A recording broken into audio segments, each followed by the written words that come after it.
네, 반갑습니다, 여러분들. 단타수장 전문가입니다. 자, 지옥 같은 1월달 시장이 끝이 났습니다. 여러분들 정말 너무 고생 많으셨고요. 우리 1월달에는 너무 많은 일들이 좀 있었죠. 하루하루가 진짜 지옥 같아요. 이런 날들은 사실 저희 같은 전문가들은 시장을 안 볼 수가 없잖아요. 우리는 이게 일이기 때문에 모든 시세를 봐야 되고 모든 기사도 봐야 되고 저도 전문가를 막 시작했을 당시에 이게 진짜 보통 일이 아니구나. 제가 머리는 잘 안 빠지거든요, 원래. 근데 그때도 항상 머리는 또 안 빠지긴 했어요. 근데 머리가 안 빠지니까 다른 쪽으로다가 이게 막 고통들이 옮겨가는 것 같더라고요. 진짜 맨날 속도 안 좋고 위도 안 좋아가지고 병원 가면 또 특이사항은 없어. 근데 맨날 툭하면 명치를 누가 한 대가 팍 치고 막 이렇게 때려가지고 아픈 것처럼 그런 통증을 자주 느끼기도 했었어요. 감당이 안 되더라고요. 정말 전문가 초반에는 멘탈도 안 잡히고 굉장히 어렵고 힘든 그런 시간들이었는데, 오히려 그때 비하면 지금 같은 상황이 더 강도 높은 하락이다라고 생각이 들 수도 있는데, 이번 하락만큼은 이상하게 눈에 쏙쏙쏙 다 보이는 거예요. 구분이 다 되는 거야. 그래서 이거를 왜 우리가 겁먹고 달아나고 곡소리를 내야 되는 시장이야? 이거는 이런 기회인데. 여러분들 국가부도의 날 영화 보셨나요? 유아인 씨가 고려 종금인가요?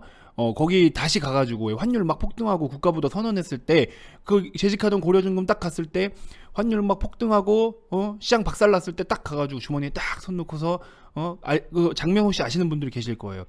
제가 국가부도의 날을 엄청 많이 봤거든요. 그래서 선생님, 지금 달러 사고 할 때가 아닌 것 같습니다. 그래서 너 돈 얼마 있냐? 그래서 어린애한테, 맞죠? 돈 갖고 와가지고 가서 부동산 가가지고 이제 집값 떨어질 거고 한 10에서 15% 더 떨어질 거고 다 모아두시라고, 내가 다 산다고, 그죠? 그런 상황들, 뭔가 영화에서 영감을 얻었다 이걸 떠나서 냉정하게 보자라는 거예요. 냉정하게 지금 이 시장의 상황을 냉정하게 보자라는 겁니다.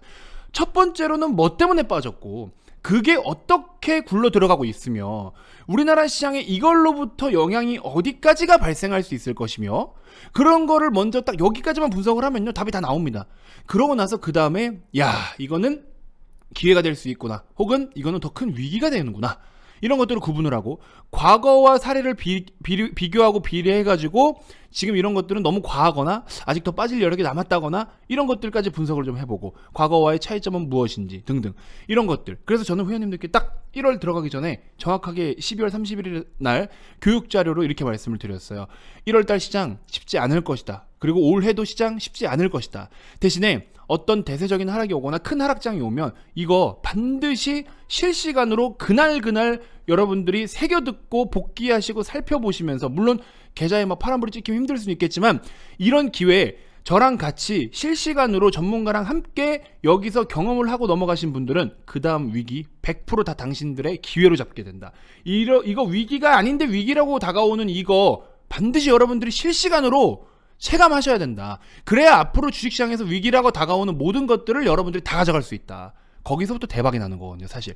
그래서 그거를 지금 저는 회원님들하고 거기에 초점을 둬가지고 아주 실시간으로 대응도 대응이지만 분석과 이런 통계적인 거 다 제가 교육을 해드려 왔어요.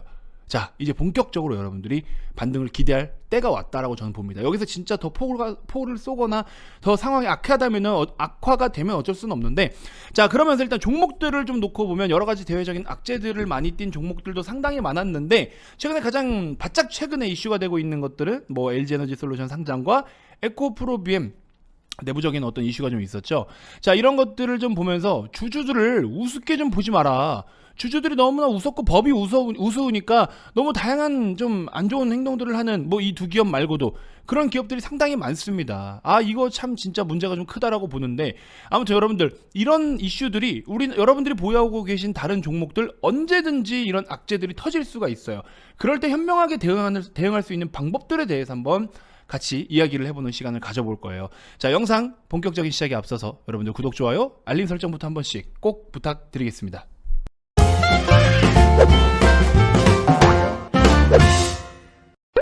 자, 에코프로비엠 같은 경우에는 최근에 여러분들 아시다시피 시총 1위까지 자리를 잡고 있다가 내부자 거래 의혹 수사 관련돼서 이슈가 터지기 시작하면서 또 급락을 보였고, 에코프로 관련주들이 전반적으로 동반 하락세를 연출을 했었습니다. 자, 이거에 대해서는 아직 최종적으로 뭐가 어떻다라고 이야기는 안 나오는데, 중간에 이제 회사 측에서 공시를 하나 밝혔을 때는, 회사 측에서 일단 입장을 밝히기는 했었죠. 뭐 내부자 거래 수사 관련 보도에 대해서 말씀을 드린다라고 하면서 뭐 당사가 파악하고 있는 바로는 해당 내부자 거래 혐의는 조사 대상인 임직원 개개인이 개인적으로 주식 거래를 한 것이 문제되는 것이고 회사에 재산상 손실을 가져오거나 초래하는 행위가 아니라는 점을 우선 알려드립니다. 이런 식으로 이야기를 했어요.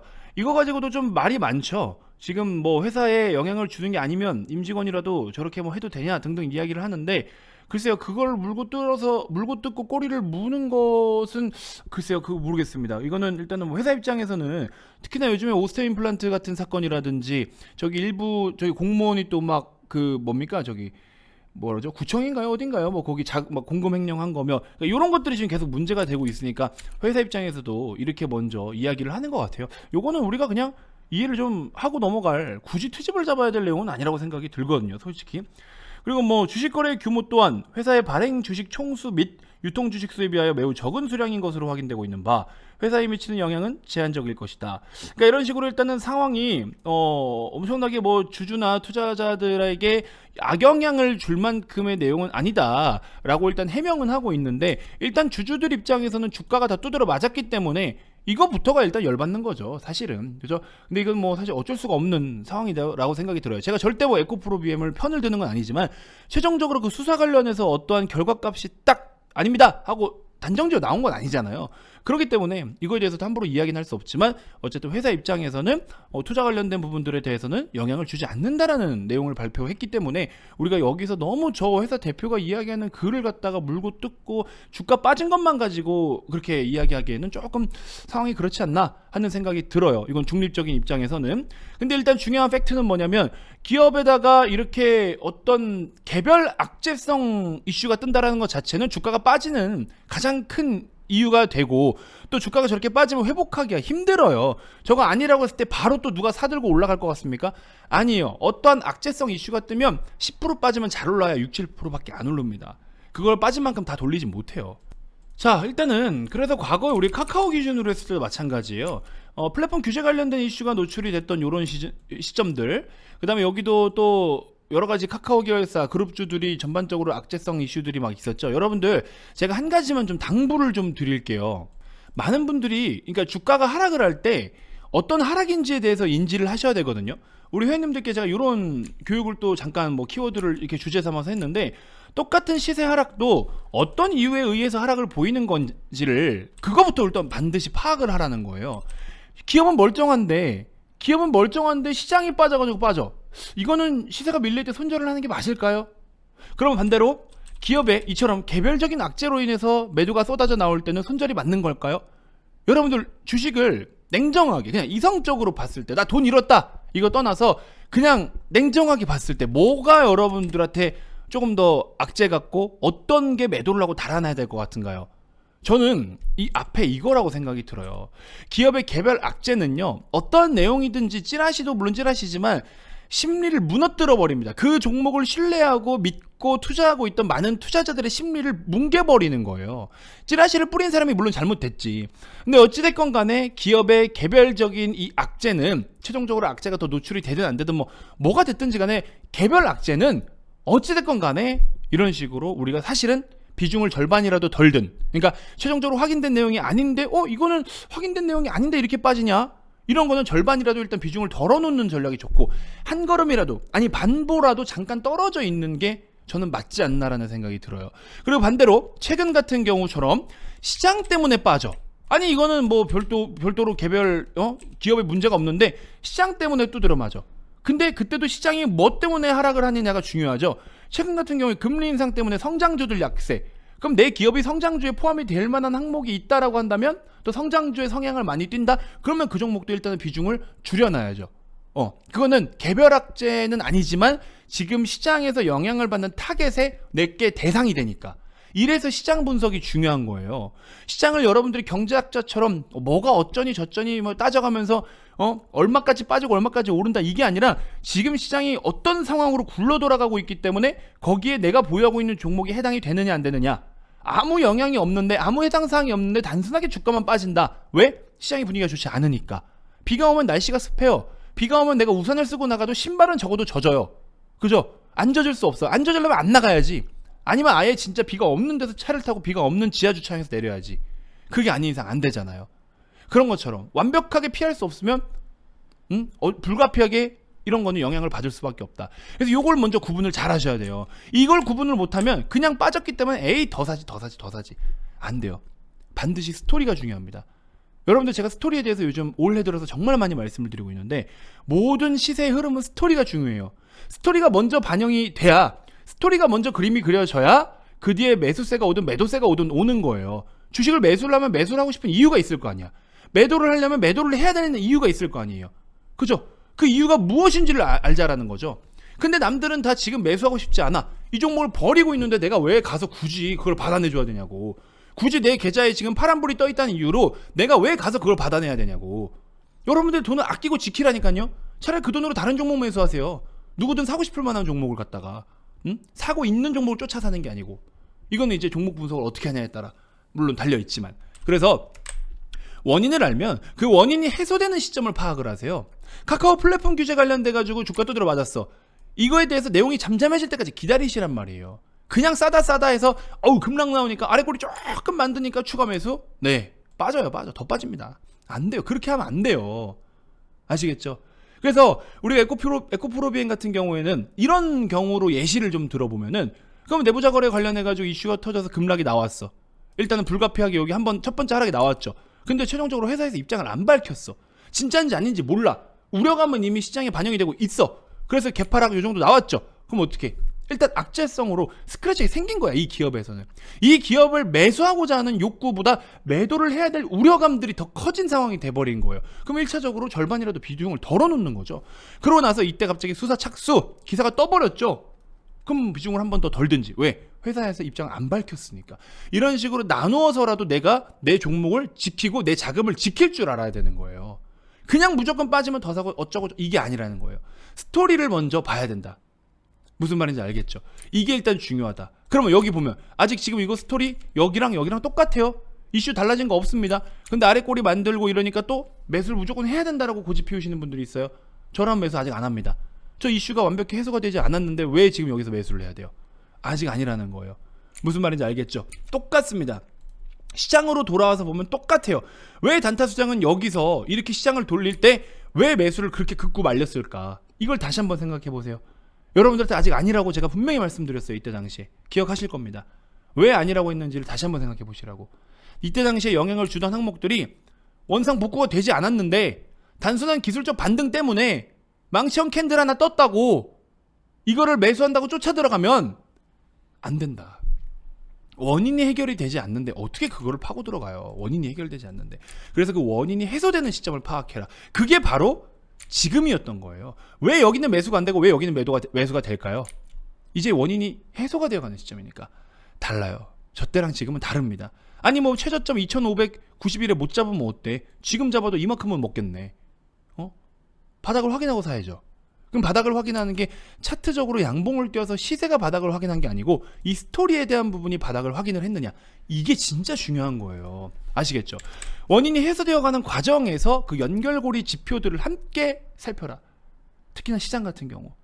금리 인상 때문에 환율, 달러 강세 보였죠? 채권금리, 장단기 다 강세 보였죠? 안전자산 선호 심리 어쩌고 저쩌고 떠들면서 올라왔지만 금은 실제로 최근에 빠졌어요. 오히려.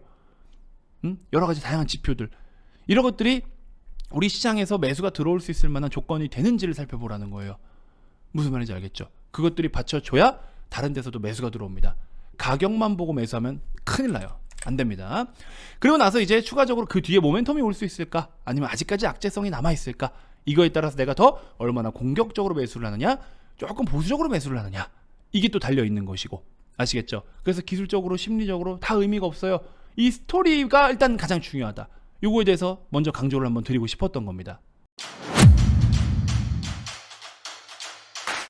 자, 그리고 우리 LG에너지솔루션, 이 종목도 지금 상장하고 나서 시끌시끌하고 시장을 너무 소란스럽게 해서 솔직히 좀 짜증은 나요. 개인적으로 저는 뭐 이거 청약도 안 넣고 들고 있지도 않고. 근데 많은 투자자분들이, 또 개인 투자자분들이 공모 청약 넣어가지고 많이들 하시더라고요.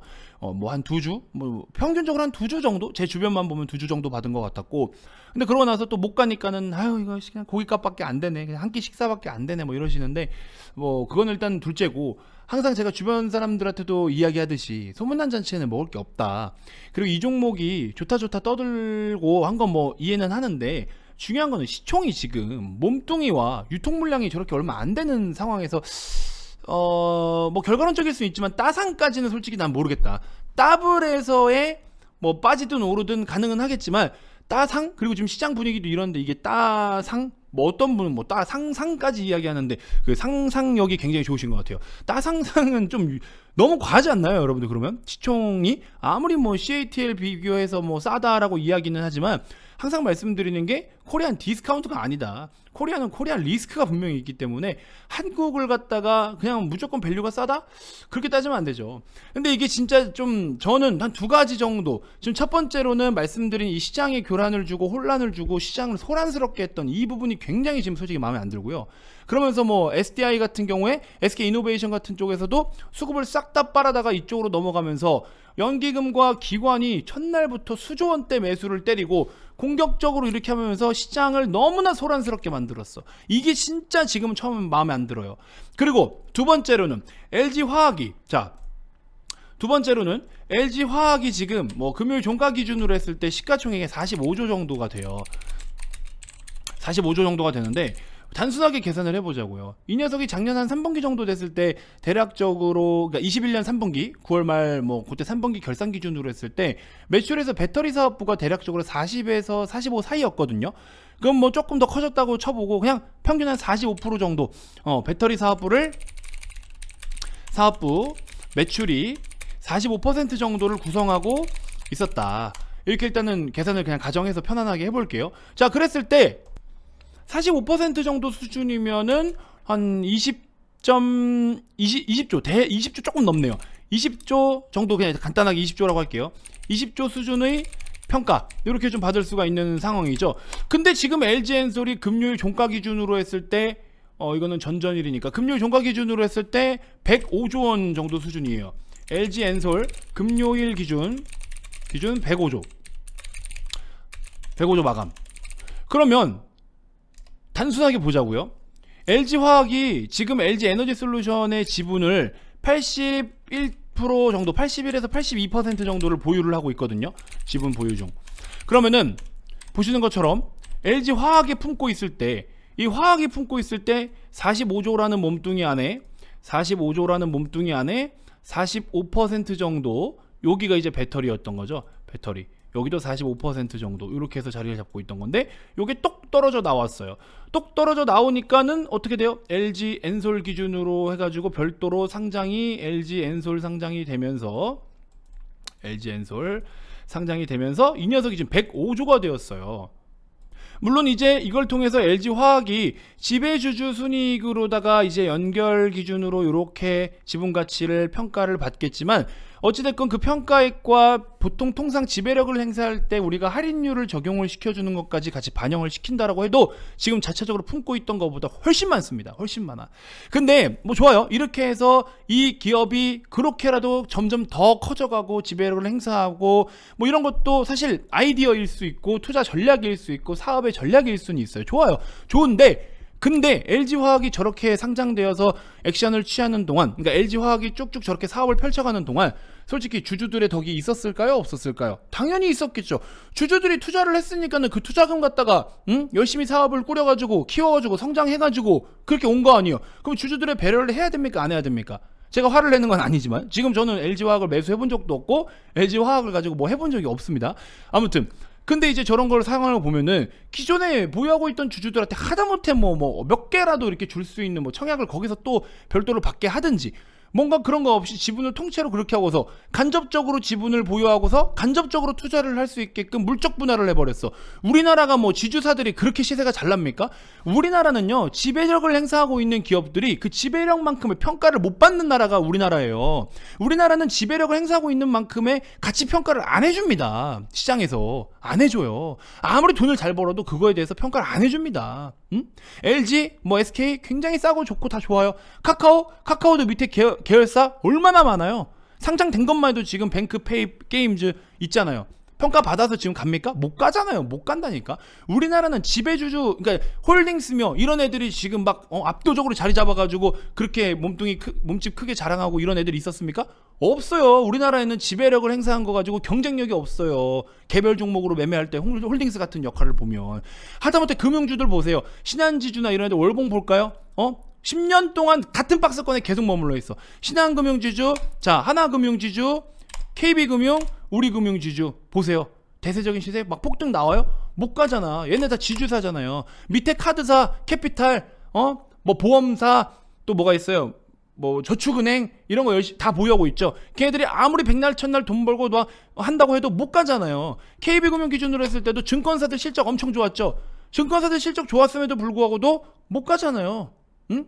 물론 그거 하나만 가지고 끌어올릴 수는 없지만 지배력을 행사하고 있는 기업들이 지배력만큼을 시장에서 평가를 못 받는 나라가 우리나라라고요. 그러면 지금 LG화학을 간접 투자해라? 무슨 말도 안 되는 소리야. 개똥 같은 소리라고 있어. 그럼 지배력 행사한다고 LG화학을 투자했을 때 아니 물론 막말로 LG 엔솔을 직접 투자를 하면 되지 솔직히. 근데 이거 물적 분할할 때 뭐라고 했어요? 주주님들한테는 돌려주지 못한 거 물적 분할을 하긴 하지만 그래도 우리가 LG 에너지 솔루션을 지배력을 행사하고 있기 때문에 이 가치에 대해서는 변함이 없다. 간접적으로 투자를 하는 투자 루트는 변경이 있지만 그거에 대한 값어치, 가치에 대해서는 변함이 없다. 이렇게 포장했죠. 그럼 뭐 하냐고. 누가 지금 그거 위로받고 싶어가지고 그런 얘기합니까? 아니잖아요. 여러분들은 투자를 해서 돈을 벌고 싶은 건데 LG화학을 어쩔 수 없이 LG 배터리를 투자하기 전에 LG화학을 갖다 투자했는데 그런 이슈로 인해서 주주들한테 실망감을 주고 오히려 주가는 더 빼버리고 다 두드려 맞고 그러고 나서 알맹이 쏙 빼가지고 절로 상장했는데 저쪽에서는 주식을 또 고작 받는다는 게 뭐 2주, 3주 그리고 받아가지고 상장시켰더니 시장을 막 여기저기 들쑤시고 수급을 갖다가 막 이랬다가 저랬다가 다른 셀 기업들까지 영향을 주면서 2차 전지 섹터 전반적으로 폭락 만들면서 수급은 일로 다 몰려놓고서 시장 개판 만들어 놓고 그래고서 청약받은 그 2주라도 뽕 좀 뽑아 먹어볼라 했더니만은 또 이틀 동안 이렇게 또 나락가고 앉았어. 야, 너무하죠? 아, 목 아파. 너무하죠, 여러분들. 이게 우리나라 현실이라니까요. 이게. 예? 그러니까 이거를 제대로 금융당국에서 어디 감히 이 주주에 대한 배려가 이렇게 없을 수가 있나. 올바른 루트로 투자를 하고 있는 왜 주주들을 이렇게 참 물론 LG화학도 LG화학의 뜻이 있죠. 기본적으로 저는 물론 개인 투자자들 입장에 서서 얘기를 하고 있긴 하지만 그럼에도 이거는 좀 그렇지 않아요. 아니, 다른 방법이 있으면 하지. 우리가 방법이 없게끔 저런 가이드를 갖다가 저렇게 이용해서 해버리는데 뭐 어떻게 해요? 그러면 우리는 다 눈 뜨고 그냥 당하는 거야. 개인들은 그냥 매번 모든 것들을 찌라시 한번 기사 툭 띄워가지고 뭐 기관들 싹 다 팔아먹고 공매도 한번 쳐버리면은 지그들은 숏을 쳐가지고 수익 다 챙겨가는데 그래놓고서 그쪽은 그러죠. 자기들이 능력 안 되는 거. 영화에서도 그러잖아요. 영화 작전에서도 맨날 개미들은 뭐 세력 탓만 하지 세력 탓만 하는 게 아니라 해선 안 되고 공평하게 겨뤘을 때는 뭐 이렇게 얘기를 할 수가 있겠지만 공평하지 않은 조건을 가지고서 그럼 당연히 세력 탓을 하지 누구 탓을 해요 그러면은. 제 말이 틀렸습니까? 맞잖아요. 이거는 진짜 우리나라는 뭐 외국인들한테 떠먹여줘야 외국인들이 우리나라에 계속 투자를 할 수 있다. 외국인들이 돈을 쉽게 벌어야지 우리나라에 뭐 계속 머무른다. 이런 이야기들도 있는데요. 이거는 말도 안 되는 일이고 시장이 공평해야지. 중국처럼 나눠버리든지 그러면 시장을 마켓을 분리를 하든지. 근데 분리할 수 있는 시장 규모가 또 안 되잖아. 그럼 삼성전자 몸집 키우게 그냥 다 분사해버리지. 반도체 따로 저기 하만 따로 핸드폰 따로 다 하지 왜 그러면. 그럼 삼성 몸뚱아리가 얼마겠어요. 못해서 안 하겠냐고. 아니잖아요. 이거는 진짜 정부에서 바로 잡아야 됩니다. 공매도도 그렇고 뭐가 그렇고 시장의 교란이 있으면 공매도도 추가 낙폭을 막기 위해서 한 번씩 좀 제재를 가할 수 있는 거고. 너무 지나치게 우리나라가 전쟁했냐고. 우리나라가 이렇게 빠지잖아요 지금. 우리나라가 지금 전 세계에서 제일 많이 빠졌다니까요. 러시아보다 더 빠졌다고. 우크라이나보다 더 빠졌다니까요 우리나라가. 이게 뭐 하는 거냐고 이게. 질서가 없고 컨트롤을 못해 정부에서. 뭔가는 하긴 하겠지만 다 빠지고 나면 뭐라도 해보겠다 논의 중. 빠지기 전에 전문가들이시잖아요. 책임자이시고 이 견장을 달고 위에 계신 분들이잖아요. 그러면은 우리나라 시장이 영향을 받을 수밖에 없는 불가피한 상황이 있다 그러면 미리 이걸 방어할 수 있게 해줘야지. 다 두드려 맞고 하면 무슨 소용이 있는데. 이미 돈은 다 증발하는데 그리고 금리 올려, 월급 빼고 다 올라. 이 개인 투자자분들 일반 보통 투자자분들 이거 먹고 살 수 있어요 이래가지고. 예? 물론 시장은 언제든지 유동적이고 빠지면 오르고 오르면 빠지지만 많은 분들이 못 버티고 힘들어 하잖아요. 이런 것들을 좀 헤아려 줬으면 좋겠다. 괜히 한번 좀 신세 한탄 좀 해봤습니다. 참고로 저는 LG 화학이나 엔솔로 뭐 리딩을 하거나 청약을 했거나 뭐 그런 거 1도 연관 없어요. 근데 좀 답답해요. 최근에 시장들 보면 뭐 오스템 임플란트 처음에 공급횡령 사건부터 시작해서 제가 몇 번 계속 말씀드렸죠. 얘네 이번에 실적도 잘 나왔어요. 오스템 임플란트 솔직히 실적 잘 나왔습니다. 그래서 뭐 횡령 금액 반영을 하더라도 사실은 뭐 순이익이 그래도 적자까지는 아니고 뭐 이익은 이익인데, 아니 이 기업을 여러분들이 매매한 게 잘못된 거냐고요. 이 기업을 매수한 게 잘못된 거냐고. 좋은 기업을 사들고 가는 게 당연한 건데 열심히 성장세를 보여줬는데 굉장히 안타깝죠. 그 인물 한 명 때문에 얼마나 회사가 만만하고 얼마나 법이 우스우면은 어디 무슨 말도 안 되는 1800억? 야, 1800억 갖다가 훔쳐가지고 그거를 주식을 할 생각을 한다? 자기 돈으로도 주식을 못 굴리는 인간이 이거 가지고 주식하면 뭐 돈이 될 것 같아요? 그럼 그것도 1800억이 그렇게 찍혀 있으면 수사를 한번 해봐야 되는 거 아니야? 에? 개인이 1800억? 야, 이게 현실입니다. 우리는 결과적으로 이러한 것들을 이겨내면서 투자를 해야 되는 거예요. 그러니까 어려운 겁니다. 아시겠죠? 그러니까 더 냉정해야 되는데, 여러분들 그래서 다시 한번 말씀드리지만, 그래서 더더욱 중요한 게 자꾸 감정에 휩쓸리지 마라. 그냥 기계적으로 해야 돼요. 아닌 건 아닌 거고 기계적으로 하셔야 됩니다. 기계적으로. 그래서 기계적으로 대응을 해야 그 다음 기회를 또 맞이할 수 있는 거예요. 여러분들이 잘못한 게 아니지만 어쩔 수 없어. 변수가 생겼고 시세가 밀리면 그 다음 기회를 찾을 수밖에 없어요. 아시겠죠? 여러분들이 지금 어디를 가고 있어요. 근데 지금 내가 기다리던 버스에 사람이 꽉 차서 도저히 탈 수가 없어. 그럼 어떡해? 지하철을 타러 갔는데 난 지금 급해. 이거 빨리 가야 돼. 근데 지하철에 사람이 만석이라서 이거 도저히 탈 수가 없어. 다음 열차를 기다리든 아니면 나가서 버스를 타든 택시를 타든 해서 빨리 가야겠죠. 그 다음 전략이 중요한 거잖아요. 비록 내가 지금 지하철 티켓을 끊고 카드를 찍고 들어가서 교통비 요즘 얼마입니까? 저 지하철 안 탄 지 하도 오래됐는데 1,000몇백 원. 그거에 손실을 볼지언정 나는 지금 내가 가야 될 길을 빨리 가잖아요. 가야 되잖아. 근데 지금 가야 될 길을 가는 게 먼저인데 기다렸다가 다음 차를 기다리는데 다음 차도 또 꽉 찼어. 그럼 차 2대 보내. 결국에 늦어야 돼. 그럼 늦으면 안 되겠죠. 이 중요성이 뭐가 더 중요한지를 한번 고민을 해보시고 기계적인 대응을 앞으로 항상 좀 해주셨으면 좋겠다. 여러분들이 주식하기에 좋은 환경은 없어요.